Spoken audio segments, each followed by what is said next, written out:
నాగర్ కర్నూలు జిల్లా కల్వకుర్తి పట్టణంలోని MLA camp కార్యాలయంలో ప్రజా సంఘాలు, ఉద్యోగ సంఘాలు ప్రొఫెసర్ కోదండరాంను ఘనంగా సన్మానించాయి.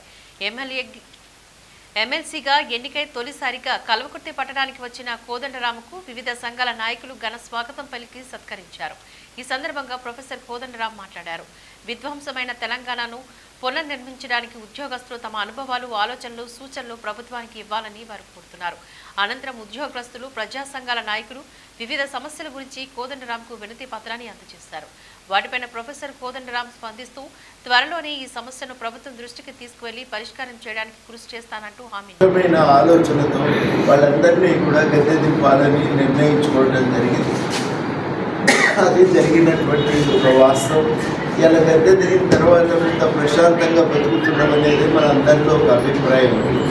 మితిమీరిన జోక్యం, అనవసరమైనటువంటి మనుషుల జీవితాలతో అనవసరమైనటువంటి జోక్యం, ఇవన్నీ ఇంకా అంతమై మనకి కొంత మన జీవితం మనం ప్రశాంతంగా గడపడానికి అవకాశం దక్కింది.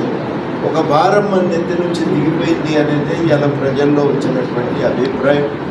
ఈ అభిప్రాయానుసారమే మరి కొత్త ప్రభుత్వం కూడా రాగానే కంచెలు ఉడవికి మంత్రులకు, నాయకులకు, ప్రభుత్వానికి, ప్రజలకు మధ్య ఉన్నటువంటి అంతరాన్ని తొలగించాలని కోరుతున్నది. ఇది ఒక మంచి పరిణామమే. అక్కడ ప్రగతి భవన్ కాడ కంచె తీస్తే మనకే వస్తుంది అని అనుకోవచ్చు కదా, కానీ అది ఒక సింబల్, అదొక ప్రతీక. మొత్తంగానే అట్లాంటి ఆంక్షలు ఉండవు. ప్రభుత్వానికి, ప్రజలకు మధ్య మీరు రావచ్చు, కలవచ్చు అనేది ప్రభుత్వం ఒక సందేశం ఇచ్చినట్టయింది, ఒక సంకేతం పంపినట్టయింది. దాంతోనే చాలామంది ఇప్పుడు సెక్రటేరియట్ వెళ్తున్నారు. వెంటనే అన్ని పరిష్కారం అయింది అని కాదు, కానీ చెప్పుకున్న తృప్తి అయితే ఒకటి ఎదురుతున్నది. దాని ఈ వాతావరణమే మిగిలాలని కోరుకుంటున్నాం.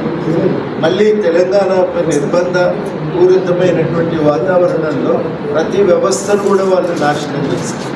ప్రతి వ్యవస్థను కూడా నాశనం చేస్తారు. ఇవాళ వ్యవస్థలను పునరుద్ధరించాలి. ఆర్థికంగా పూర్తిగా కుంగిపోయిన తెలంగాణను ఇవాళ మళ్ళీ దాన్ని పాత ఆదాయాన్ని పెంపు చేసి ఈ పూర్తిగా పట్టాలు తప్పిన ఈ వ్యవస్థను మళ్ళీ పట్టాల మీద ఎక్కించవలసిన అవసరం ఉంది. దానికోసం ప్రజలుగా మన పాత్ర మనం కూడా పోషించాలి. మనకి ఏది అవసరం, ఎట్లా చేస్తే బాగుంటుంది అనేది మన సూచన ప్రభుత్వానికి ఇచ్చినప్పుడే ప్రభుత్వం కూడా సమర్థవంతంగా పనిచేయగలుగుతుంది. ప్రజలకు ప్రభుత్వానికి మధ్య ఒక వారధి ఉండాలి.